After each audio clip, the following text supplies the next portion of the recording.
تو کیا اولاد کی دعا سے اگر مرحوم والدین کے ساتھ آگے کوئی بڑا معاملہ ہو رہا ہو تو اللہ تعالیٰ بچ سکتا ہے؟ میں اپنے والدین کی بخشش کے لیے دعا کرتا ہوں، بالکل، اور دعا کرتا ہوں کہ وہ مجھ سے خوش ہو جائیں۔ آپ سے خوش ہوں گے جب آپ ان کے رشتہ داروں کے ساتھ اس نے سلوک کریں گے۔ ابو داؤد میں حدیث ہے، ایک بندے کی ماں مر گئی، آپ نے فرمایا تیری خالہ زندہ ہے تو اس کے ساتھ اس نے سلوک کر، پلس یہ کہ دعا کریں۔ ابن ماجہ میں حدیث ہے کہ ایک شخص کے مرنے کے بعد اللہ تعالیٰ جنت میں اس کا ایک درجہ بلند کرتا ہے، تو پوچھتا ہے میں نے تو یہ عمل نہیں کیا تھا، تو بتایا جاتا ہے کہ تیرے بیٹے نے تیرے لیے استغفار کی تھی۔ صحیح مسلم میں حدیث ہے میت کو 3 ثواب پہنچتے ہیں، ایک تو اس نے اپنی زندگی میں نیکی کا کوئی کام کیا تھا، مرنے کے بعد ملے گا، دوسرا علم کی کوئی بات اس نے لکھی، وہ بھی ظاہر ہے اس کی اس کو ملے گا، تیسرا نیک اولاد۔ نیک اولاد ظاہر ہے ماں باپ کی انویسٹمنٹ ہے، ان کے اعمال کا ثواب آٹومیٹکلی ماں باپ کو۔ اصال ثواب کی ایک جو فارم ہے سب سے بڑی، جس کے اوپر پوری امت کا اجماع ہے، وہ ہے میت کے لیے دعائے مغفرت کرنا۔ یہ ہے اصل بنیاد، باقی ساری چیزیں اس کے بعد میں آتی ہیں، اور اس کی جڑ قرآن میں ان الفاظ کے اندر موجود ہے۔ سورۃ الحشر کی آیت نمبر 10 ہے، اعوذ باللہ من الشیطان الرجیم، بسم اللہ الرحمن الرحیم، والذین جاءوا من بعدہم، وہ اہل ایمان جو کہ بعد میں آنے والے ہیں، یقولون، وہ کہتے ہیں اپنے سے جو اگلے گزر چکے ہیں ان کے حق میں دعا کرتے ہوئے، ربنا اغفر لنا ولاخواننا الذین سبقونا بالایمان، اے رب ہمارے مغفرت فرما دے ہماری اور ہمارے بھائیوں کی جو ہم سے پہلے ایمان کی حالت میں دنیا سے رخصت ہو گئے، ولا تجعل فی قلوبنا غلا للذین آمنوا، اور ہمارے دل میں کوئی کجی، کوئی ٹیڑھ پن، کوئی بغض و کینہ ان لوگوں کے بارے میں نہ رکھ جو مر چکے۔ ظاہر ہے جو مر چکا ہے وہ اپنے انجام کو پہنچ چکا ہے۔ صحیح بخاری میں حدیث ہے کہ مردوں کو گالی مت دو، وہ اپنے انجام کو پہنچ چکے ہیں، اچھے یا برے۔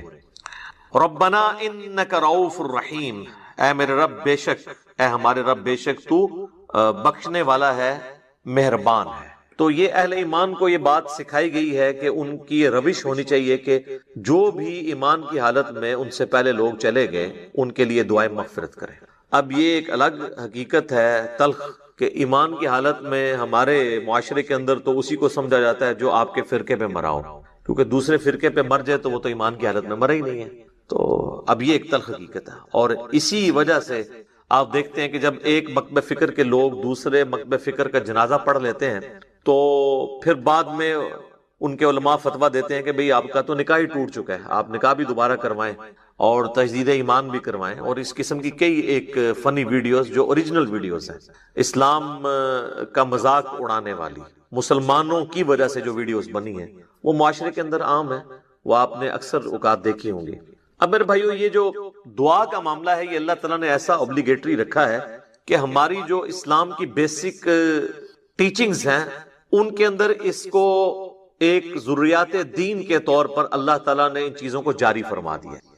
جیسا کہ صحیح بخاری اور صحیح مسلم کی متفق علیہ حدیث ہے کہ اللہ کے محبوب صلی اللہ علیہ وآلہ وسلم نے فرمایا کہ ایک مسلمان کے دوسرے مسلمان پہ 5 حقوق ہیں۔ جب وہ اس سے ملے تو اسے سلام کرے، یہ پہلا حق ہے۔ دوسرا حق، جب وہ بیمار ہو جائے اس کی عیادت کرے۔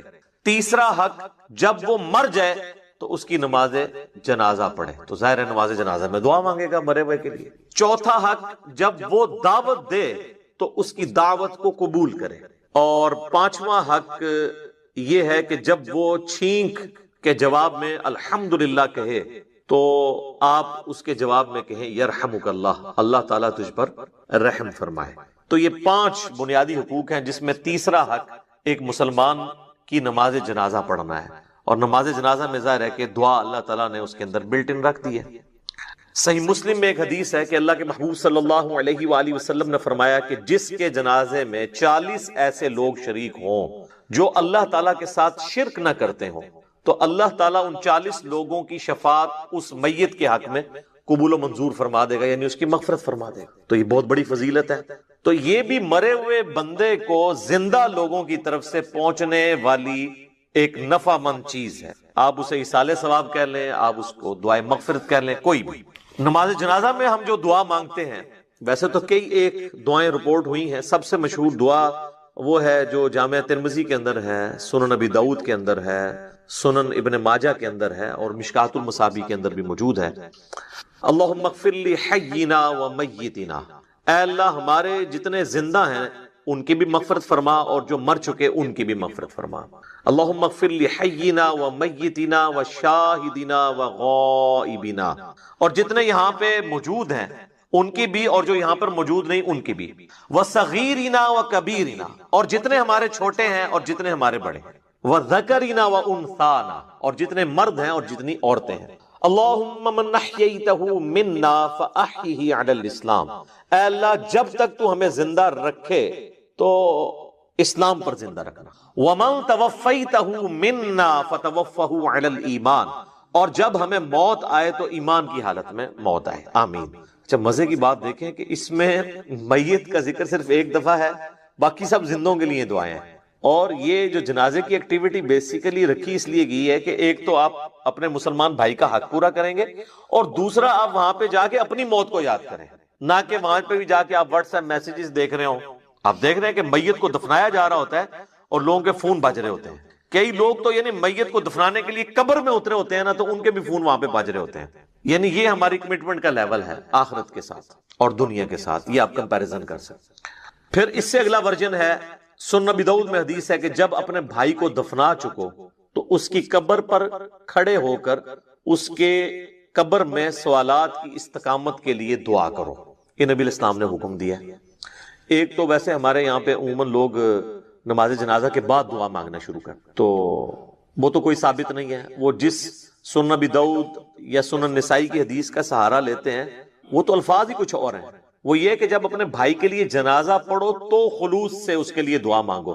تو وہ یہ کہتے ہیں کہ جنازہ پڑھنے کے بعد مانگو، حالانکہ اس چیپٹر کی آپ ہیڈنگ دیکھ لیں، وہ جنازے کے اندر پڑھے جانے والی دعاؤں کا ذکر ہو رہا ہے. اور یہاں پہ کیا ہوتا ہے کہ ہمارے جو حنفی بھائی ہیں بریلوی اور دیوبندی، ان کا جنازہ تو 1 منٹ کا بھی مشکل سے ہوتا ہے، اور بعد میں دعا جو ہے وہ 5 سے 10 منٹ کی ہو رہی ہوتی ہے. دیوبندی نہیں مانگتے، اور ان سے پوچھے کیوں نہیں مانگتے، وہ کہتے ہیں ثابت نہیں ہے. اور جب ان سے یہ پوچھیں کہ یہ جو فرض نماز کے بعد آپ اجتماعی دعا کرتے ہیں، ویسے تو اکیلے جو مرضی آپ کریں، یہ کہاں سے ثابت ہے؟ وہ کہتے ہیں یہ علماء نے جاری کی ہے تاکہ امت سے دعا اٹھ نہ جائے. تو کیا صرف دیوبندی علماء کو یہ حق حاصل ہے کہ وہ دین میں چیزیں خود سے انجیکٹ کریں گے؟ بریلویوں کو کوئی حق حاصل نہیں ہے. حقیقتاً تو دونوں کو کوئی حق حاصل نہیں. یہ دونوں نے ہی دین کے اندر اپنی طرف سے چیزیں داخل کر دی. اصل دعا جو ہے وہ قبرستان میں دفنانے کے بعد آپ نے قبر کے اوپر کھڑے ہو کر کرنی ہے. دفنانے کے دوران بھی ہے، صحیح سند کے ساتھ، مشکات المصابیح کے اندر موجود ہے، کتب ستہ میں سے یہ ابو داؤد ہے، یہ ترمذی کے ریفرنس ہے کہ آپ نے دفناتے ہوئے یعنی 3 مٹھیاں کم از کم مٹی کی بھر کے ڈالنی ہے قبر کے اوپر. بسم اللہ وعلی ملت رسول اللہ، اللہ کے نام سے شروع کرتا ہوں اور رسول اللہ کی ملت کے اوپر. تو یہ آپ نے پڑھ کے اس کے اوپر ڈالنی ہے. پھر دفنانے کے بعد جب آپ نے دعا مانگنی ہے تو ظاہر ہاتھ اٹھا کے مانگنی ہے. یہ بعض لوگوں کو ایک مسئلہ ہو جاتا ہے کہ شاید قبر پہ اگر ہاتھ اٹھا کے دعا مانگی تو یہ کوئی شرک ہو جائے گا. شرک تو تب ہوگا جب آپ مردے سے مانگ رہے ہوں گے، آپ اللہ سے مانگ رہے ہیں. صحیح مسلم میں اوپر تلے کئی احادیث ہیں کہ نبی علیہ السلام نے بقیع غرقد قبرستان میں جا کر 3 دفعہ دعا کی ہاتھ اٹھا کر، اور 3 دفعہ پھر ہاتھوں کو واپس لے گیا. تو یہ تو سنت ہے، اس میں کوئی حرج نہیں ہے. قبرستان میں بھی آپ ہاتھ اٹھا کے دعا کر سکتے ہیں. پھر قبرستان میں دفنانے کے بعد میت کے لیے دعا کرنا، اور پھر قبر کے اوپر اتنی دیر بیٹھنا کہ جتنی دیر ایک اونٹ کو نحر کر کے اس کا گوشت تقسیم کیا جائے. تو یہ صحیح مسلم کے اندر حضرت عمر ابن عاص کی وصیت ہے. انہوں نے اپنے بیٹے کو وصیت کی تھی کہ جب میں مر جاؤں میری قبر پہ اتنی دیر بیٹھے رہنا کہ جتنی دیر ایک اونٹ کو نحر کر کے اس کا گوشت تقسیم کیا جاتا ہے، یعنی 2 سے 2.5 گھنٹے، تاکہ میں اپنی قبر کے ساتھ مانوس ہوں، اور تاکہ میں یہ جان لوں کہ میں نے اپنے رب کے آئے ہوئے فرشتوں کو کیا جواب دینا ہے. اب وہ اس لفظ کو بھی لوگ پکڑتے ہیں، وہ کہتے ہیں جان لوں کا مطلب یہ ہے کہ وہ باہر سے کوئی آواز لگائے گا. تو اگر آواز ہی لگانی ہوتی تو حضرت عمرو ابن عاص اپنے بیٹوں کو کہہ دیتے کہ تم نے جو ہے نا میری قبر پہ کھڑے ہو کے اذان دے دینی ہے تاکہ مجھے پتہ چل جائے. یہاں پہ لوگ دیتے ہیں نا اذان، پوچھے کہاں لکھی ہے، وہ کہتے ہیں منع کہاں ہے. تو اس اعتبار سے تو آپ دین میں جو مرضی داخل کر لیں. وہ تو میرے بھائی جنازے کی بھی اذان منع تو کہیں پہ نہیں ہے. ہم کیوں نہیں دیتے کہ نبی علیہ السلام نے نہیں دی. عیدین کی اذان نہیں ہوتی، منع تو کوئی نہیں ہے. وہ کہتے ہیں نہیں جی وہ بخاری مسلم میں حدیث ہے کہ نبی علیہ السلام عید کی اذان نہیں دیا کرتے تھے. سر یہ حدیث تو آپ کے کام کی نہیں ہے. آپ نے حدیث یہ دکھانی ہے کہ نبی علیہ السلام عید کی اذان سے منع فرمایا کرتے، نہیں دیا کرتے تو وہ آپ نہ بھی بتائیں، ہمیں پتہ ہے کہ نہیں دیا کرتے تھے. نہیں تو بہت سارے کام بھی نہیں کیا کرتے تھے.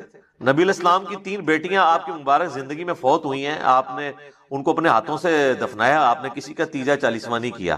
جب ہم پوچھتے ہیں کہ وہ کہتے ہیں جی وہ منع تو کوئی نہیں نہ کیا، ٹھیک ہے۔ تو منع والا معاملہ یہ ہے میرے بھائی کہ جو کام دین کے اندر نہیں نبی علیہ السلام نے تعلیم فرمایا وہ انڈرسٹوڈ منع ہی تصور کیا جائے۔ یہ ایک سینسٹیو ٹاپک ہے، میں اس کو اینڈ کے اوپر کنکلوڈ کروں گا، میں موضوع کو تلخ نہیں کرنا چاہتا اس طرف گفتگو لے جا کر۔ تو بہرحال آپ نے حضرت عمرو بن عاص کی جو صحیح مسلم کی حدیث ہے اس میں ان کی وصیت یہ ہے کہ آپ نے بیٹھنا ہے قبر پہ اتنی دیر، یعنی قبر کے ایگزیکٹ اوپر نہیں بیٹھنا، یعنی پاس بیٹھنا ہے، وہاں بیٹھ کے اللہ کا ذکر کریں، جو مرضی آپ کریں، تو اللہ تعالیٰ ذکر کی برکت سے مردے کے لیے، آپ کی دعاؤں کی برکت سے اس کے لیے آسانی پیدا کر دے گا۔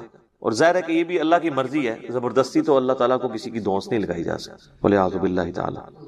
اللہم انی اعوذ بک من عذاب جہنم ومن عذاب القبر ومن فتنة المحیا والممات ومن شر فتنة المسیح الدجال۔ یہ دعا بخاری اور مسلم دونوں میں آئی ہے، اور نبی علیہ السلام حکم دیا کرتے تھے کہ نماز کے تشہد میں 4 چیزوں کے اگینسٹ اللہ تعالیٰ کی پناہ طلب کی جائے۔ اللہم انی اعوذ بک من عذاب جہنم ومن عذاب القبر ومن فتنة المحیا والممات من شر فتنة المسیح الدجال۔ اے اللہ میں جہنم کے عذاب سے تیری پناہ مانگتا ہوں، قبر کے عذاب سے تیری پناہ مانگتا ہوں، زندگی اور موت کے فتنے کے اگینسٹ تیری پناہ مانگتا ہوں، اور جھوٹے مسیح دجال مسیح کے فتنے سے تیری پناہ مانگتا ہوں، آمین۔ اچھا، دفنانے کے بعد اذان دینا بھی کوئی ثابت نہیں ہے، اور اس طریقے سے ہمارے دیوبند اور بریلوی حضرات جو ہے نا وہ میت کو دفنانے کے بعد نا سرہانے پہ کھڑے ہو کر نا سورۃ البقرہ کی شروع کی آیات تلاوت کرتے ہیں، اور پاؤں والی سائڈ پہ سورۃ البقرہ کی آخری آیات تلاوت کرتے ہیں۔ یہ روایت موجود ہے، لیکن یہ روایت جو ہے فیبریکیٹڈ روایت ہے۔ یہ روایت شعب الایمان امام بیہقی کی کتاب میں ہے، مشکات المصابیح کے اندر موجود ہے، لیکن اس کے اندر ایوب نام کا ایک متروک راوی ہے، یعنی جس سے حدیثیں لینا محدثین نے چھوڑ دی، ریجیکٹڈ پرسنالٹی۔ تو یہ یعنی مردود قسم کے راویوں سے روایت کی گئی روایت ہے، اس کی کوئی اصل نہیں ہے۔ اصل چیز وہی ہے جو میں نے بیان کر دی ابو داؤد سے، کہ آپ نے میت کے لیے دعا کرنی کہ اللہ تعالیٰ اسے قبر کے سوالات میں استقامت عطا فرما۔ اور قبر کے سوال جو ہیں وہ بخاری، مسلم، ابو داؤد، مسند احمد میں رپورٹ ہوئے ہیں، کچھ حصہ بخاری مسلم میں ہوا ہے، کچھ ابو داؤد میں، ترمذی میں، مسند احمد میں۔ پہلا سوال ہوگا من ربک کا، تیرا رب کون ہے؟ دوسرا سوال ہوگا ما دینو کا، تیرا دین کیا ہے؟ تیسرا سوال ہوگا، ترمذی میں تو الفاظ ہیں من نبیو کا، تیرا نبی کون ہے؟ بخاری میں الفاظ ہیں ما کنت تقول فی حق ھذا الرجل، تو اس مرد کے بارے میں دنیا میں کیا کہا کرتا تھا، یا تو کیا کہے گا اس کے بارے میں؟ وہ کہتے ہیں جی نبی علیہ السلام کی شکل مبارک دکھائی جاتی ہے اور پوچھا جاتا ہے اس مرد کے بارے میں، تو یہ حاضر رجل، وہ کہتے ہیں حاضا کا مطلب تو ہے کہ وہاں پہ موجود ہوں گے۔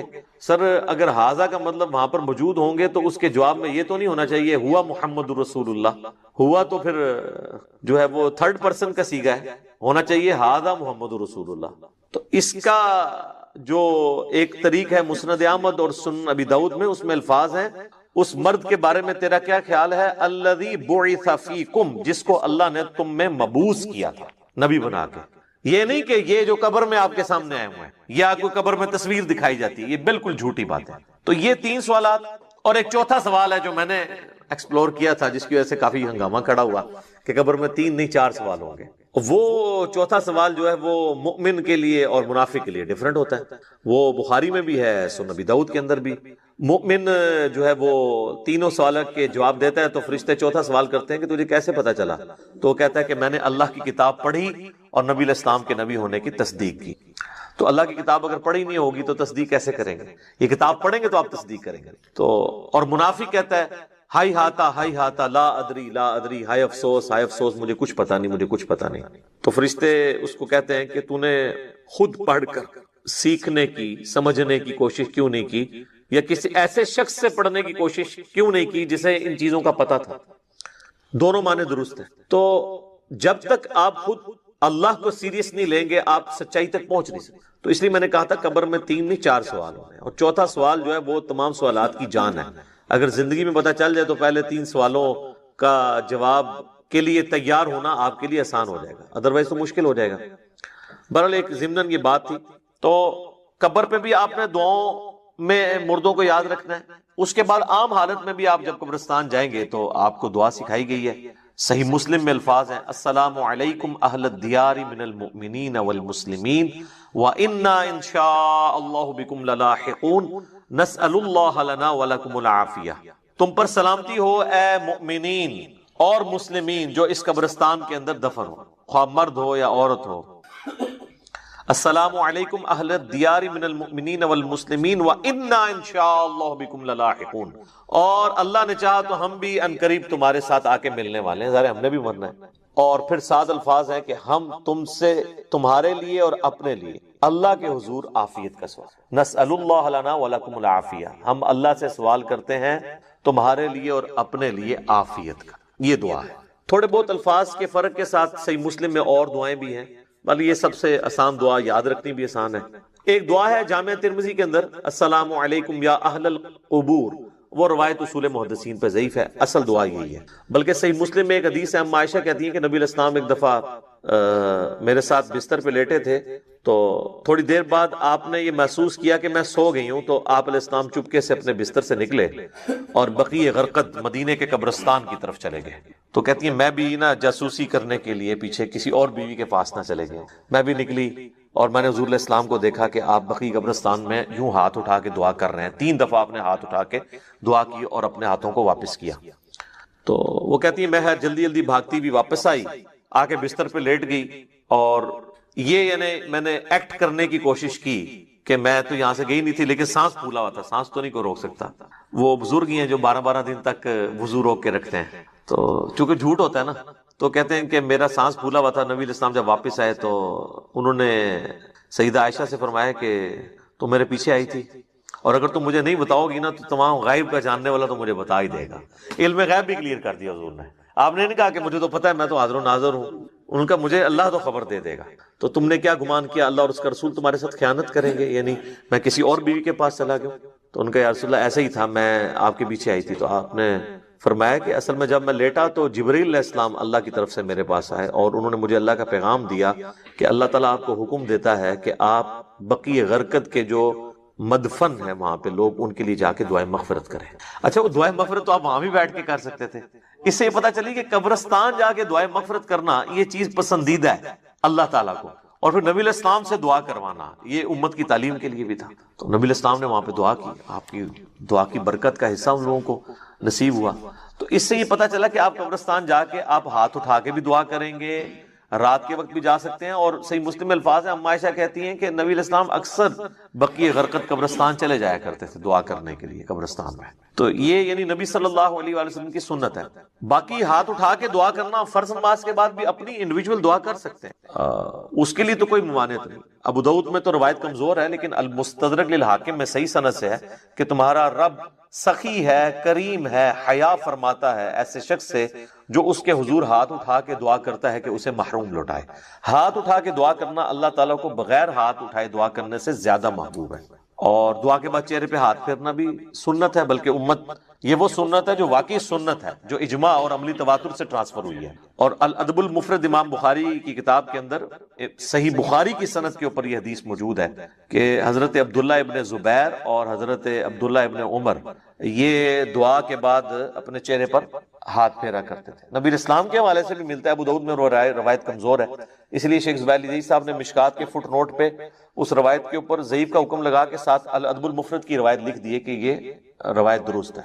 ویسے بھی امت کا اجماع ہے، اس کے لیے حدیثوں کی تو ہمیں حاجت نہیں ہے. امت کا اجماع اور عملی تواتر سنت سے چہرے پہ ہاتھ پھیرنے کو ٹرانسفر کر رہی ہے. لہذا چند ایک علماء عرب کا اسے بدعت کہنا ان کے یعنی کم علمی کی نشانی ہے اور ایک تنگ نظری کی نشانی ہے. اوورال یہاں پہ بھی جو اہل حدیث ہیں وہ چہرے پہ ہاتھ پھیرنے کے قائل ہیں. میں ضمناً ساتھ چھوٹے چھوٹے مسائل بتا دیتا ہوں تاکہ آسانی ہو جائے. تو آپ نے چہرے پہ ہاتھ بھی پھیرنے ہیں. اس طریقے سے صحیح مسلم میں حدیث ہے کہ نبی علیہ السلام اپنی والدہ کی قبر پر گئے. آلموسٹ آپ سمجھ لیں اپنے والدہ کی وفات کے 50 سال کے بعد، کیونکہ یہ فتح مکہ کے بعد کی بات ہے، تو 50 سال تقریباً گزر چکے تھے. اور آپ علیہ السلام قبر پہ گئے اور آپ روئے، اور آپ کو دیکھ کے آپ کے ساتھی بھی اصحاب بھی روئے. اور پھر آپ علیہ السلام نے فرمایا میں تمہیں قبروں پہ جانے سے منع کیا کرتا تھا. ظاہر نئی نئی قوم بت پرستی سے پھری تھی تو اس لیے نبی علیہ السلام احتیاط کرتے تھے. اب میں تمہیں حکم دیتا ہوں کہ قبروں پہ جایا کرو، کیونکہ یہ موت کو یاد دلاتی ہے. لیکن یہ قبروں پہ جانا ہے، مزارات کے اوپر نہیں۔ مزارات پہ تو سیلفیاں ہوتی ہیں اور بہت کچھ ہوتا ہے جس کا دین سے کوئی تعلق نہیں۔ جہاں پہ اللہ اور اس کے محبوب صلی اللہ علیہ وآلہ وسلم کی نافرمانی کے کام ہوتے ہو نا، وہاں پہ آپ نے جانا بھی نہیں ہے۔ سنن نبی داؤد میں حدیث ہے کہ ایک صحابی نے کہا کہ میں نے منت مانی ہے کہ میں اونٹ قربان کروں گا مقام بوانا پہ جا کے، بعض روایتوں میں ہے کہ 100 اونٹ۔ تو نبی علیہ السلام نے فرمایا کہ دیکھنا وہاں پر زمانہ جاہلیت میں کسی بت کی پرستش تو نہیں ہوتی تھی، اس زمانے میں، اب نہیں، اگر اس زمانے میں بھی ہوتی تھی نا تو نہیں جانا۔ یا وہاں پر کوئی زمانہ جاہلیت میں میلہ تو نہیں لگا کرتا تھا۔ انہوں نے دونوں چیزیں جب رسول اللہ کو کنفرم کی تو آپ صلی اللہ علیہ وآلہ وسلم نے پھر ان کو اجازت دے دی، ٹھیک ہے کہ تم کرو۔ پھر آپ علیہ السلام نے فرمایا کہ ایسی منت نہ پوری کرو جو تمہیں یعنی عاجز کر دے، اس طرح کی منت نہ مانو، اور اگر مانی ہے تو اس کو منت کو پورا نہ کرو، اور اللہ کی نافرمانی میں بھی منت نہ مانی جائے، اور جو اللہ کی نافرمانی میں ہوگی آپ نے اس کا کفارہ بھی نہیں دینا ہوگا۔ جیسے میرا بیٹا ہوا تو اس کی چٹکیا فلاں دربار پہ جا کے منواؤں گا، تو اب یہ ساری منت اس کو توڑ بھی دیں، توڑنا واجب ہے اور کفارہ بھی نہیں۔ اگر کوئی صحیح کوئی منت مانی تھی تو آپ اس کا کفارہ ادا کریں گے۔ ویسے ہوتا کچھ نہیں ہے، بخاری مسلم میں حدیث ہے کہ منت ماننے سے کنجوس کا مال نکل جاتا ہے، یہ مصیبت کو نہیں ٹال سکتا۔ تو بہرحال یہ ہے کہ آپ نے منت کا پھر کفارہ وہی ہے جو بخاری مسلم میں ہے کہ منت توڑنے کا کفارہ وہی ہے جو قسم توڑنے کا کفارہ سورۃ المائدہ کی آیت نمبر 89 میں ہے، کہ ایک غلام آزاد کریں یا 10 مساکین کو کھانا کھلائیں یا 10 مساکین کو کپڑے لے کر دیں، اور اگر کوئی غریب ہے تو 3 مسلسل روزے رکھ لیں۔ تو اس طرح کی پھر منتیں آپ نے پوری نہیں کرنی ہوگی۔ بہرحال نبی علیہ السلام نے اپنی والدہ کی قبر پہ جا کے یہ امت کو میسج دیا کہ آپ نے قبروں کو لاوارث نہیں چھوڑنا، قبروں پہ جانا ہے، قبروں پہ جا کے عبرت حاصل کرنی ہے، اور قبروں پہ جا کے ان قبر والوں سے نہیں مانگنا بلکہ ان کے لیے دعا کرنی ہے کہ اللہ تعالیٰ ان کی مغفرت کا کوئی سامان کرے، کیونکہ وہ ہماری دعاؤں کے محتاج ہیں جو قبرستان میں دفن ہے، کیونکہ وہ تو اب اپنے اعمال آگے نہیں بڑھا سکتے۔ تو جو ہم پیچھے بچ گئے ہیں، ہماری ذمہ داری ہے ہم ان کے لیے جا کے دعائے مغفرت والا معاملہ کریں۔ اچھا، اسی طریقے سے صحیح بخاری اور صحیح مسلم دونوں میں حدیث ہے کہ نبی علیہ السلام کو ایک صحابی کی وفات کی خبر ملی تو نبی علیہ السلام نے دونوں ہاتھ یوں بلند کر کے، حتیٰ کہ صحابہ کہتے ہیں ہم نے آپ کے بغلوں کی سفیدی بھی دیکھی، کیونکہ آپ کا اکثر لباس تہمد اور اوپر چادر ہوتی تھی، اگر آپ نے کرتا نہ پہنا ہو اور صرف چادر اوپر لی ہوئی ہو اور یوں ہاتھ اٹھائیں تو بغلوں کی سفیدی ظاہر ہو جاتی ہے۔ تو آپ نے کہا اے اللہ ابو عامر کو بخش دے اور اسے کثیر مخلوق پر فضیلت عطا فرما۔ تو اس سے ثابت ہوا کہ مرے ہوئے شخص کے لیے ہاتھ اٹھا کے آپ دعا کر سکتے ہیں ان الفاظ کے ساتھ۔ اور ایک اور حدیث ہے صحیح مسلم کے اندر، ام سلمہ کہتی ہیں کہ جب میرے خامن فوت ہوئے ابو سلمہ تو نبی علیہ السلام ہمارے گھر تشریف لائے تو آپ صلی اللہ علیہ وآلہ وسلم نے ہمیں صبر کی تلقین کی، اور آپ علیہ السلام نے پھر ابو سلمہ کے لیے دعا کی کہ اے اللہ اسے بخش دے اور اسے اپنے ہدایت یافتہ لوگوں میں بلند درجہ عطا فرما، اور اے اللہ اس کے جو پیچھے لوگ بچ گئے ان پہ تو خلیفہ ہو جا، یعنی اس کی کمپنسیشن تو فرما دے، اور اے اللہ اس کی قبر کو نور سے تو بھر دے۔ یہ آپ صلی اللہ علیہ وآلہ وسلم نے ان کے لیے دعا کی، اور اس میں یہ بھی الفاظ ہیں کہ قبر کو گشادہ کر دے اور نور سے بھر دے۔ یہ تعزیت کی دعائیں ہیں جو آپ کر سکتے۔ باقی قبرستان جا کے آپ جنازہ اگر آپ کا رہ گیا تو آپ قبرستان جا کے قبر پہ کھڑے ہو کے بھی جنازہ پڑھ سکتے ہیں۔ بخاری مسلم دونوں میں حدیث ہے کہ ایک بوڑھی عورت جو مسجد نبوی کی صفائی کیا کرتی تھی، جب وہ فوت ہو گئی تو صحابہ نے رسول اللہ کو نہیں بتایا اور راتوں رات جنازہ پڑھ کے دفنا دیا۔ کچھ دن کے بعد نبی علیہ السلام نے پوچھا کہ وہ عورت نظر نہیں آ رہی، تو بتایا گیا کہ وہ تو فوت ہو گئی ہے۔ تو حضور نے فرمایا کہ مجھے اس کی قبر پہ لے جاؤ۔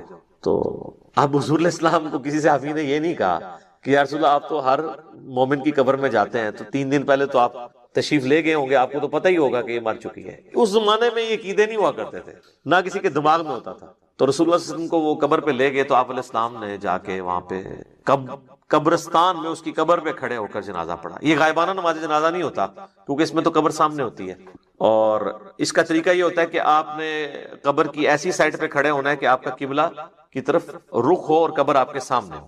اور پھر آپ علیہ السلام نے واپسی پر فرمایا، مسلم شریف میں ڈیٹیل ہے، اس میں الفاظ ہیں کہ یہ قبریں اندھیروں میں ڈوبی ہوئی تھی، اللہ نے میرے جنازہ پڑھنے کی برکت سے انہیں نور سے بھر دیا۔ اب یہ سبحان اللہ تو آپ نے بول دیا ہے، لیکن اس کا جو ایک تلخ پہلو ہے کہ نبی کی دعا کی برکت سے کسی کافر کی قبر جو ہے نا وہ نور۔ لیکن ہر مسئلے کے لیے میں آپ کو ایک ہی دعا بتا دیتا ہوں۔ اکثر لوگ مجھے ای میل کرتے ہیں جی روزگار کے لیے، کوئی کہتا ہے جی اولاد کے لیے، کوئی کہتا ہے جی پریشانی دور کرنے کے لیے، کوئی کہتا ہے جی جو رزق میں برکت کے لیے، کوئی کہتا ہے بیماری دور کرنے کے لیے، کوئی دعا بتا دیں۔ بھائیو ہم آپ کو 50 دعائیں نہیں بتاتے ہیں، ایک دعا بتاتے ہیں، ایک دعا جو اکثر مسلمانوں کو پہلے ہی آتی ہے، اس کو ترجمے کے ساتھ یاد کر لیں اور اس دعا کو آپ ہر جگہ پڑھیں، جس مقصد کے لیے پڑھیں. اور الحمدللہ قرآن حکیم میں سورۃ البقرہ کی آیت نمبر 201 کے اندر اللہ تعالیٰ نے وہ دعا اہل ایمان کو تعلیم فرمائی ہے اور مومنین کی نشانی بتایا ہے اس دعا کو کہ مومنین اس کے ذریعے اللہ تعالیٰ سے دعا مانگتے ہیں. اور آگے اللہ تعالیٰ نے اپنا فتویٰ بھی سنا دیا ہے کہ جو کوئی ان الفاظ کے ساتھ ہم سے دعا مانگتا ہے ہم اس کی اس دعا کو دنیا اور آخرت میں اس کے حق میں قبول کریں گے. الحمدللہ. اور وہ دعا ہے سورۃ البقرہ آیت نمبر 201 ربنا آتنا فی الدنیا حسنہ وفی الآخرۃ حسنہ وقنا عذاب النار. یہ وقف کر کے میں نے پڑھا اور کنٹینیوس پڑھیں گے. ربنا آتنا فی الدنیا حسنۃ وفی الآخرۃ حسنۃ وقنا عذاب النار. اب اس کا ترجمہ بھائیو یاد کرنا کوئی راکٹ سائنس ہے. ربنا آتینا، اے رب ہمارے ہمیں عطا فرما، ہمیں دے دے. فی الدنیا حسنہ، اس دنیا میں بھلائی. وفی الآخرۃ حسنہ، اور آخرت میں بھلائی. اور آخرت کی سب سے بڑی بھلائی کیا؟ وقنا عذاب النار، ہمیں آگ کے عذاب سے بچا لے. آمین. اللہم اجرنا من النار، اللہم اجرنا من النار، اللہم اجرنا من النار. اچھا مولویوں کی تسلی نہیں ہوئی، انہوں نے اس کے ساتھ لگا دیا وقنا عذاب القبری، وقنا عذاب الحشری، وقنا عذاب المیزان، پتہ نہیں کیا کچھ لگا دیا. حالانکہ تعلیم کی کمی ہے. دنیا اور آخرت اس میں کور ہو جاتی ہے. کیوں؟ پھر دنیا حسنہ میں پوری دنیا کور، وفی الآخرۃ حسنہ میں قبر بھی کور، میدان حشر بھی کور، میزان عمل بھی کور. کیوں؟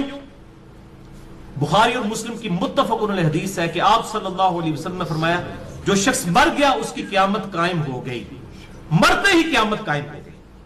اور بخاری اور مسلم کی متفق علیہ حدیث ہے کہ آپ صلی اللہ علیہ وسلم کی وفات کے دنوں میں سیدہ عائشہ کہتی ہیں میرے بھائی نے مسواک اٹھائی ہوئی تھی، آپ نے مجھ سے مانگی، میں نے انہوں نے چبانے ہی شروع کی تو وہ چبائی نہ گئی، سخت تھی، تو میں نے اپنے منہ میں چبا کر آپ صلی اللہ علیہ وسلم کے منہ میں ڈالی.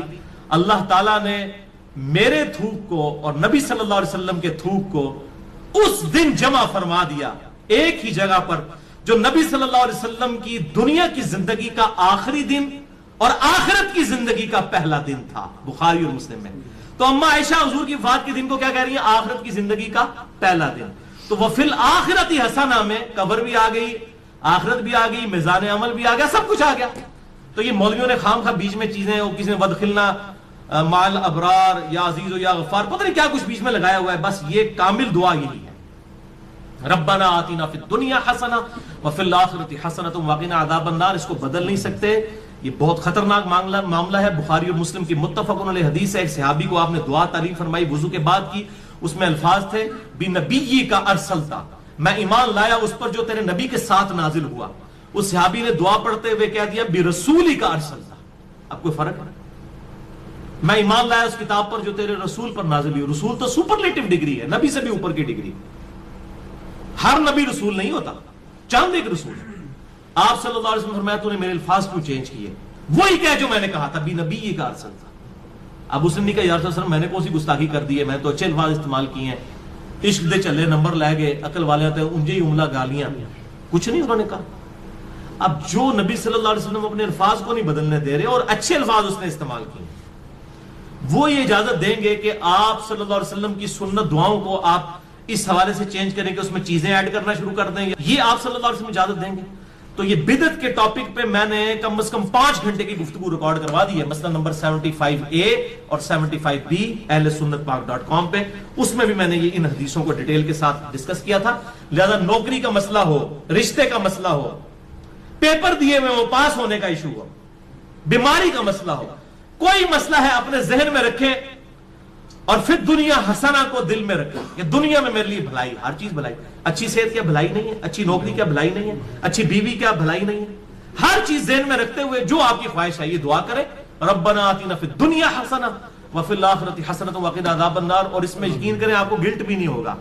صرف آپ اللہ سے دنیا نہیں مانگ رہے ہوں گے، کیونکہ سورۃ البقرہ میں آتا ہے کہ جو دنیا دار لوگ ہیں نا، جو اللہ سے باغی لوگ ہیں، وہ کہتے ہیں اللہ ہمیں دنیا میں ہی عطا فرما دے. اور اللہ تعالیٰ پھر ساتھ فرماتے ہیں سورۃ البقرہ آیت نمبر 201 کہ جو میرے نیک ایمان والے بندے ہیں وہ یہ نہیں کہتے اللہ ہمیں دنیا میں ہی دے دے, وہ کہتے ہیں ربنا آتنا فی الدنیا حسنہ وفی الآخرۃ حسنۃ وقنا عذاب النار. اچھا اب آپ ویسے دعا کر رہے ہو اللہ میں پاس ہو جاؤں یا اچھا رشتہ ہو جائے, نوکری لگ جائے, اس وقت آپ پیورلی دنیا کی دعا کر رہے ہوں گے. لیکن جب آپ یہ دعا کریں گے تو آپ اللہ تعالیٰ کو بھی ناراض نہیں کریں گے, دونوں چیزیں ایڈ ہو جائیں گی ساتھ.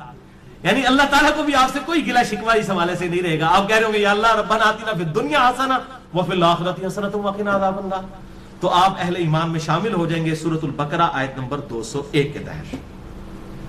اسی کانٹیکسٹ میں 3 احادیث ہیں بڑی اہم الحمدللہ. پہلی حدیث صحیح بخاری میں 6399, صحیح مسلم میں 6840, مشکات میں 2487.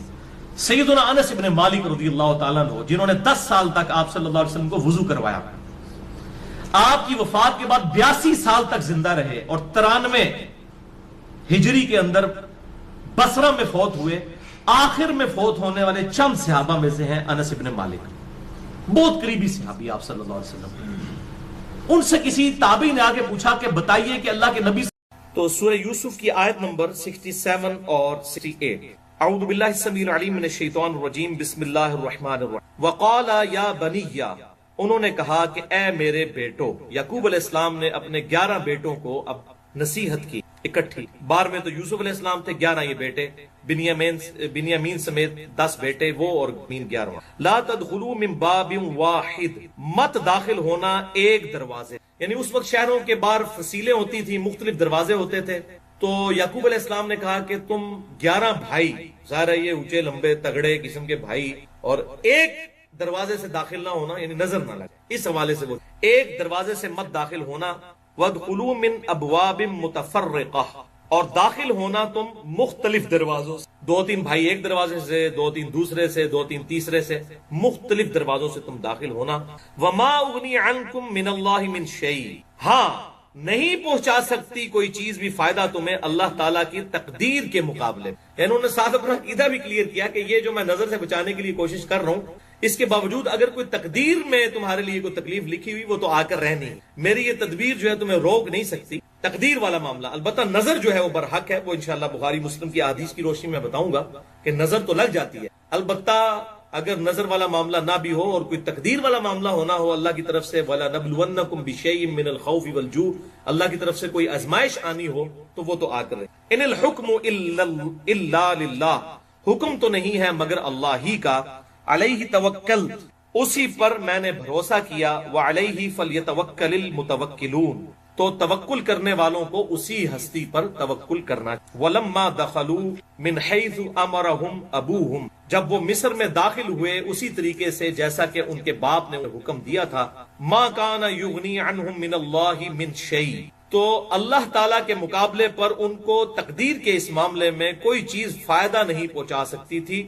الا حاجتن فی نفس یعقوب قضاء, سوائے اس احتیاطی تدبیر جو انہوں نے کی یوسف علیہ السلام کے نفس میں جو اس معاملے میں خواہش پیدا ہوئی کہ میں اس طریقے سے کوئی احتیاطی تدبیر کروں کہ میرے نظر نہ لگے.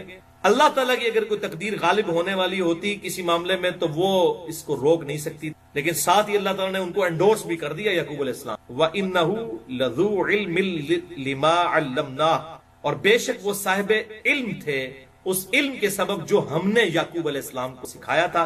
وَلَكِنَّ أَكْثَرَ النَّاسِ لَا يَعْلَمُونَ, لیکن اکثر لوگ حقیقت سے واقف. یعنی یوسف علیہ السلام نے یہ جو اسٹریٹجی اڈاپٹ کی کہ سارے بیٹے جو ہیں وہ ایک دروازے سے داخل نہ ہوں, نظر بد سے بچنے کے لیے جو انہوں نے یہ طریقہ اختیار کیا, تو اللہ تعالیٰ نے کہا کہ اس کے ذریعے سے تقدیر تو نہیں ڈال سکتی تھی, البتہ وہ ہمارے علم والے بندوں میں سے تھے, ہم نے انہیں علم سکھایا ہوا تھا کہ یہ ظاہر ہے کہ اللہ تعالیٰ کی طرف سے انہیں علم سکھایا گیا تھا کہ نظر بد سے بچنے کا یہ طریقہ ہے. نظر بد کے اعتبار سے تو بچا جا سکتا ہے, البتہ اگر تقدیر میں کوئی اللہ کی طرف سے تکلیف آزمائش جو ہے وہ پریشانی جو ہے کوئی تکلیف آزمائش کی صورت میں آ کر رہنی ہے تو وہ ٹلنے والی. اب یہاں پر میں اس حوالے سے تھوڑی نظر بد کے حوالے سے بھی گفتگو کر لیتا ہوں. اس کانٹیکسٹ میں 5 صحیح الاسناد احادیث انشاءاللہ ڈسکس کروں گا اور 5 کی صحیح بخاری اور صحیح پہلی حدیث صحیح بخاری اور مسلم کی متفق علیہ حدیث ہے، بخاری میں 5739، مسلم میں 5725، کہ آپ صلی اللہ علیہ وسلم نے ایک لڑکی کو دیکھا جس کا چہرہ زرد پڑ چکا تھا، تو آپ صلی اللہ علیہ وسلم نے ارشاد فرمایا اس لڑکی کو دم ڈلواؤ، اسے نظر لگی۔ تو یہ حدیث بخاری اور مسلم دونوں میں موجود، یعنی وہ چہرے کے آثار دیکھ کر آپ صلی اللہ علیہ وسلم نے فرمایا کہ اس لڑکی کو لگتا ہے نظر لگ گئی، وہ دم کرو۔ دوسری حدیث صحیح مسلم میں انٹرنیشنل نمبر کے مطابق 5732، کہ صحابہ کرام علیہم رضوان کہتے ہیں کہ ہم دور جاہلیت میں کچھ دم کیا کرتے تھے، کچھ اسی طریقے سے ہم پڑھ کر پھونکا کرتے تھے مختلف مریضوں کی شفا کے لیے، تو آپ صلی اللہ علیہ وسلم سے ریکویسٹ کی تو آپ صلی اللہ علیہ وآلہ وسلم نے ارشاد فرمایا مجھ پر اپنے دم پیش کرو زمانے جاہلیت کے جو اس وقت تم کرتے تھے، اگر ان میں شرک نہ ہو تو ان دموں کو کرنے میں کوئی حرج نہیں۔ یعنی اس سے یہ بات پتہ چلی کہ دم کے لیے قرآن و سنت سے ہونا ضروری نہیں ہے، اس کے علاوہ بھی اگر کوئی دم موجود ہے قرآن و سنت کے عقائد سے وہ ٹکراتا نہ ہو، چاہے وہ ہندوؤں کے اندر ہو دم، چاہے وہ کرسچنز کے اندر ہو، جیوز کے اندر ہو، شرکیہ کلمات نہ ہو اور کوئی کلمات ہو تو وہ دم کیا جا سکتا۔ اور اسی میں ظاہر امپلائڈ ہے یہ بات کہ اگر قرآن حکیم سے بھی کسی نے کوئی ایکسپیرینس کے ذریعے یہ بات سمجھ لی ہے کہ یہ آیت پڑھنے سے اس علاج اس معاملے کا ہو جاتا ہے، چاہے وہ قرآن و سنت میں نہ بھی موجود ہو، ایکسپیرینس کے ذریعے کسی کو یہ بات پتہ چلی ہے، تو اس طرح کے دم کرنے میں بھی شرعی طور پر کوئی قباحت نہیں ہے اس حدیث کے تحت، اور اس کی ایکسپلینیشن صحیح مسلم میں اگلی حدیث سے ہو جاتی ہے، اور یہ اکثر لوگ پوچھتے ہیں اس لیے میں اب اس کو کھول کر بیان کر رہا ہوں اس حوالے سے۔ یہ بڑی کریٹیکل حدیث ہے، تیسری حدیث صحیح مسلم سے 5731، یہ معاملے کو بالکل کھول دے گی۔ صحابہ کرام علیہ رضوان نے عرض کیا اللہ کے رسول صلی اللہ علیہ وسلم ہم لوگ زمانے جاہلیت میں بچھوؤں کے ڈسنے کے اوپر دم کیا کرتے، یعنی بچھو ڈس جاتا تھا دم کرتے تھے شفا ہو جاتی تھی، شفا تو ہوتی تھی، تو ہم اس دم کو جاری رکھیں؟ تو آپ صلی اللہ علیہ وسلم نے ارشاد فرمایا کہ وہ دم مجھ پر پڑھو، تو صحابہ کرام نے وہ دم پڑھا، ظاہر ہے وہ قرآن کی آیت کوئی حدیث تو نہیں پڑھی، جہالیت کا دم تھا، تو آپ صلی اللہ علیہ وسلم نے جب سنا تو فرمایا اس میں کوئی شرکی الفاظ موجود نہیں، تم اس کو کرتے رہو، اور پھر آپ صلی اللہ علیہ وسلم نے اوپن لائسنس دے دیا، کسی مولوی کا لائسنس لینے کی ضرورت نہیں ہے اس معاملے میں، آپ صلی اللہ علیہ وسلم نے صحیح مسلم میں اسی حدیث میں اوپن لائسنس دیا، آپ صلی اللہ علیہ وسلم نے ارشاد فرمایا جو شخص اپنے بھائی کو نفع پہنچا سکتا ہو، فائدہ پہنچا سکتا ہو تو اسے چاہیے کہ وہ فائدہ پہنچائے، جیسا کہ بخاری اور مسلم کی وہ متفق علیہ حدیث ہے جو ایک سفر کے دوران ایک جو قبیلے کا سردار تھا اس کو جو ہے وہ سانپ نے کاٹ لیا تھا، تو پھر ایک صحابی نے سورۃ الفاتحہ کا پڑھ کر دم اس پر جو ہے وہ پھونکا تھا اور اس کو شفا ہو گئی تھی، پھر اس کے عوض بکریاں بھی اس نے ریسیو کی تھیں اور آپ صلی اللہ علیہ وسلم تک وہ بکریاں پہنچی تو آپ نے بھی ان میں سے کھایا تاکہ یہ بات پتہ چل جائے کہ اس حوالے سے اگر کوئی دم ڈال کر کوئی اگر نذرانہ بھی وصول کرتا ہے اس بنیاد کے اوپر کہ میں دم ڈالوں گا اور اس کے حوالے سے مجھے کوئی اتنی رقم دے تو یہ بھی جائز ہے، کوئی حرج نہیں، لیکن یہ تمام چیزیں یہ آج کل جو یہ دم درود پڑھ رہے ہیں جس میں شرکی الفاظ موجود ہوتے ہیں یہ ان کے لیے نہیں ہے۔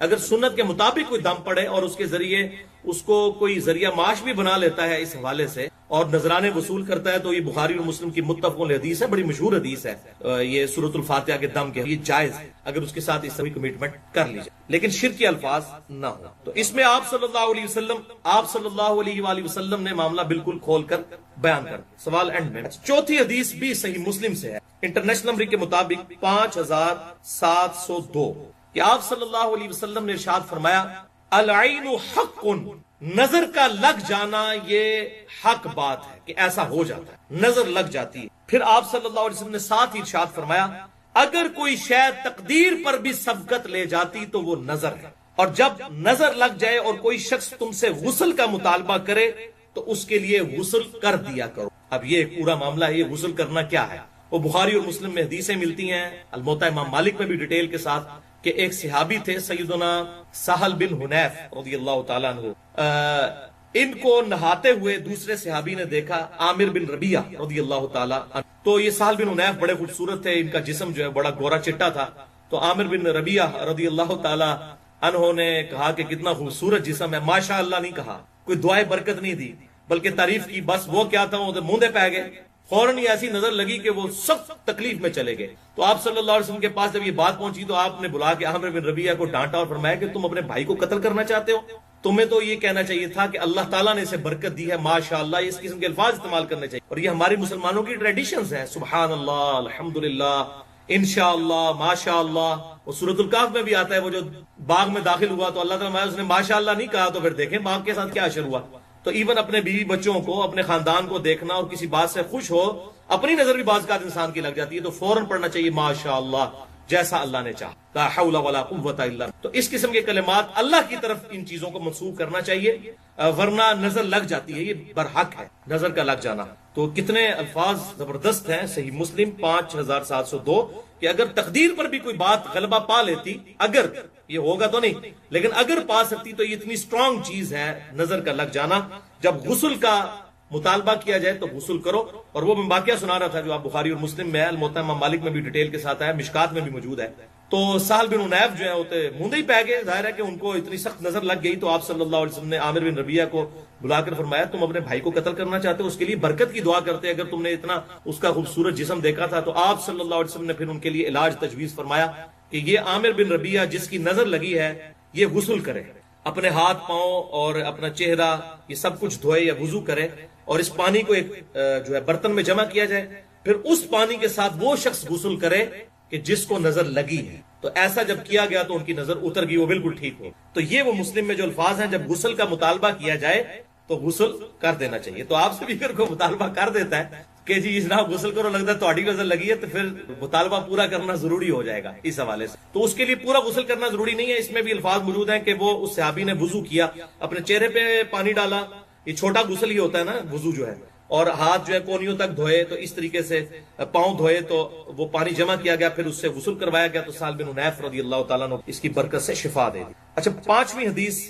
اب یہ تو ساری باتیں ہوں گی اتنی ڈینجرس، علاج کیا ہے ان چیز. اصل چیز تو یہ ہے نا، اکثر لوگ پوچھ رہے ہوتے ہیں نظر کا علاج کیا ہے، نظر کا دم کیسے ڈالا جائے. تو دم تو مختلف لوگوں نے ایکسپیرینس سے بھی حاصل کیے ہیں. سورہ قلم کی جو آخری آیات ہیں، وَإِن يَكَادُ الَّذِينَ كَفَرُوا لَيُزْلِقُونَ، یہ میں آپ کو پڑھ کے بھی سنا دیتا ہوں، ترجمہ بھی اس حوالے سے بڑی امپورٹنٹ آیات ہیں. یہ حدیث میں تو نہیں ہے لیکن لوگوں کا ایکسپیرینس ہے نظر بد کے حوالے سے. سورہ قلم جو ہے، سورہ الملک سے جو فوراً بعد آگے سورت ہے وہ سورہ ہے سورہ قلم. تو اس کی آخری آیات جو ہیں، آخری آیت 51 اور 52 جو ہے، وَإِن يَكَادُ الَّذِينَ كَفَرُوا لَيُزْلِقُونَكَ بِأَبْصَارِهِمْ لَمَّا سَمِعُوا الذِّكْرَ، کہ یہ کافر تو یہ چاہتے ہیں کہ وہ ضرور تمہیں نظر لگا دیں اپنی آنکھوں کے ذریعے جب وہ الذکر قرآن سنتے ہیں. تو یہ کافروں نے باقاعدہ بندے بلائے تھے نظر لگانے والے کہ آپ صلی اللہ علیہ وسلم کو نظر لگا دیں. تو آپ صلی اللہ علیہ وسلم جب قرآن پڑھتے تھے تو وہ ایسے نظر سے دیکھتے رہتے تھے کہ حضور صلی اللہ علیہ وسلم کو کسی طریقے سے نظر لگ جائے تو یہ جو دعوت ہے رک جائے. اب ان کو کیا پتا تھا، وہ تو اللہ کے پیغمبر ہے، وہ تو اللہ کی حفاظت میں ہے. تو یہ وہ اس بات کا ذکر ہوا. تو اب لوگوں نے ڈسکوری کی کہ یہ نظر کے اوپر یہ آیات نازل ہوئی ہیں تو یہ پڑھ کے پھونکے. تو اگر اس طرح کسی کا ایکسپیرینس ہوتا ہے کسی حوالے سے، تو آپ صحیح مسلم کی حدیث سن چکے ہیں 5732 کہ اگر اپنے بھائی کو، اور 5731 کوئی نفع پہنچا سکتا ہے اپنے ایکسپیرینس کے ذریعے کسی حوالے سے، تو ایون قرآن و سنت سے ہٹ کر بھی کوئی دم ہو، شرکیہ نہ ہو، تو وہ دم کر سکتے ہیں آپ، اس میں کوئی مسئلہ نہیں ہے. لیکن اگر اس دم کے اندر یا علی مدد، یا شیخ عبد القادر جیلانی مدد، اس قسم کے کوئی شرکیہ الفاظ ہے تو وہ دم نہیں ہے بھی، وہ شیطنت ہے. یا کوئی دیوی کو پکارتا ہے اس کے اندر، یا کسی بت سے مدد مانگتا ہے، تو اس معاملے میں اگر کوئی شفا ہو بھی جاتی ہے وقتی طور کے اوپر، تو وہ دم کرنا جو ہے حرام ہے. بعض اوقات انہی شیاطین کی طرف سے غلبہ ہو جاتا ہے، اور یہ اکثر اوقات شیاطین جب غلبہ کرتے ہیں تو کہتے ہیں فلاں جو ہے وہ جو ہے، خصوصاً انڈیا کے اندر ایسا ہوتا ہے، فلاں جو ہے وہ بت کے اس دربار پر لے جاؤ جہاں پر ان کا وہ سارا میلہ ٹھیلا لگا ہوتا ہے، تو لوگوں کو وہ جنات اتر جاتے ہیں. وہ بیسیکلی وہ شیاطین ہوتے ہیں جو لوگوں کا عقیدہ خراب کرنا ہے. ادھر بھی ہوتا ہے بعض کا، تو کہتے ہیں فلاں دربار پہ لے گئے کہ ٹھیک ہو گئے، اسی دربار تو ہی شیطان آئے ہوتے ہیں، جن چڑھے ہوتے ہیں اسی واسطے کہ لوگوں کو قرآن و سنت سے ہٹا کر اس طرح کے معاملات کیے. تو یہ اس میں آپ صلی اللہ علیہ وسلم کے واضح الفاظ ہیں صحیح مسلم کے اندر 5731 5732 کہ ایسے الفاظ نہ ہوں جو شرکیاں ہوں، ادروائز وہ ایکسیپٹیبل نہیں ہوں گے، پھر وہ دم جو ہے پھر ایکسیپٹیبل نہیں ہوگا. ہاں شرکیاں نہ ہو تو چاہے قرآن و سنت میں نہ بھی ہو، یا ایون قرآن سے کوئی ایسا دم ہو جو آپ صلی اللہ علیہ وسلم نے تعلیم نہیں فرمایا لیکن کسی نے ایکسپیرینس سے لرن کیا ہے، تو وہ بھی کر سکتے ہیں. آپ صلی اللہ علیہ وسلم نے اجازت دے دی، میں نے مجھے حدیث بتا دی ہے. تو یہ آیت وَإِن يَكَادُ الَّذِينَ كَفَرُوا لَيُزْلِقُونَكَ بِأَبْصَارِهِمْ لَمَّا سَمِعُوا الذِّكْرَ، اور یہ کافر کہتے ہیں کہ تو نظر لگا کے ضرور آپ صلی اللہ علیہ وسلم کو نظر لگا دیں گے. اس طرح آپ کو یہ آنکھیں پھاڑ کر دیکھتے ہیں جب آپ قرآن الذکر پڑھ رہے ہوتے ہیں. وَيَقُولُونَ إِنَّهُ لَمَجْنُونَ، اور کہتے ہیں کہ یہ تو مجنون ہے معاذ اللہ نبی. وَمَا هُوَ إِلَّا ذِكْرٌ لِلْعَالَمِينَ، اور یہ قرآن تو نہیں ہے مگر نصیحت تمام جہان والوں کے لیے. اور یہ جو ہے ضمیر آپ صلی اللہ علیہ وسلم کی طرف بھی لوٹ سکتی ہے کہ آپ صلی اللہ علیہ وسلم تو نہیں دعوت حق کرنے والے مگر سارے جہان والوں کے. تو اللہ کی طرف سے آپ صلی اللہ علیہ وسلم اللہ کے ریپریزنٹیٹو بن کر آئے ہیں, ان کو نہیں نظر لگ سکتی. تو بعض لوگ یہ آیت بھی دم کر کے, لوگوں کا ایکسپیرینس ہے کہ نظر لگی ہو تو یہ پڑھ کر پھونکا جائے تو شفا ہو جاتی ہے. باقی یہ پانی کے اوپر آپ صلی اللہ علیہ وسلم نے پھونکے مارنے سے منع کیا ہے. ڈائریکٹ پھونک ماری جا سکتی ہے کسی بھی معاملے کے اندر, اور اگر کوئی پانی پہ بھی دم کرتا ہے تو اس کے لیے پھونک مارنا ضروری نہیں ہے. آپ سامنے پانی رکھ کے اگر کوئی دم پڑھ کر اور وہ پانی کسی کو دیتا ہے پینے کے لیے تو اس طرح کے معاملات کے اندر بھی کوئی حرج نہیں ہے, لیکن الفاظ شرکیہ نہیں ہونے چاہیے یہ اس کے لیے. تو یہ 5ویں حدیث بخاری اور مسلم کی متفق علیہ حدیث ہے جس میں دم جو بتایا گیا ہے آپ صلی اللہ علیہ وسلم کی طرف سے جو سنت دم ہے نظر بد سے بچنے. صحیح بخاری میں حدیث ہے اور سنن ابی داؤد میں ہے. بخاری میں 3371 انٹرنیشنل نمبر کے مطابق اور سنن ابی داؤد میں 4737 کہ آپ صلی اللہ علیہ وسلم نے ارشاد فرمایا کہ تمہارے باپ ابراہیم علیہ السلام اپنے 2 بیٹوں کو یعنی حضرت اسماعیل اور اسحاق کو ان کلمات کے ساتھ دم ڈالا کرتے تھے نظر بد سے بچنے کے لیے. اور ابو داؤد میں آگے الفاظ ہیں کہ میں بھی اپنے 2 بیٹوں کو حسن اور حسین کو انہی الفاظ کے ساتھ دم ڈالتا ہوں جن الفاظ کے ساتھ ابراہیم علیہ السلام اپنے 2 بیٹوں کو اسماعیل اور اسحاق کو. اب نسبت دیکھیں کہاں ملائی آپ صلی اللہ. حسن و حسین کے مقابلے کرتے ہیں لوگ, یزید کو لے کے آتے ہیں, یزید کو کیا ساروں کو اکٹھا کر لیں آپ جتنے آپ کے چاہنے والے ہیں, حسن و حسین کا مقابلہ نہیں ہو سکتا. تو آپ صلی اللہ علیہ وسلم نسبت کیا ملا رہے ہیں کہ اسماعیل اور اسحاق کو ابراہیم علیہ السلام اپنے 2 بیٹوں کو دم کر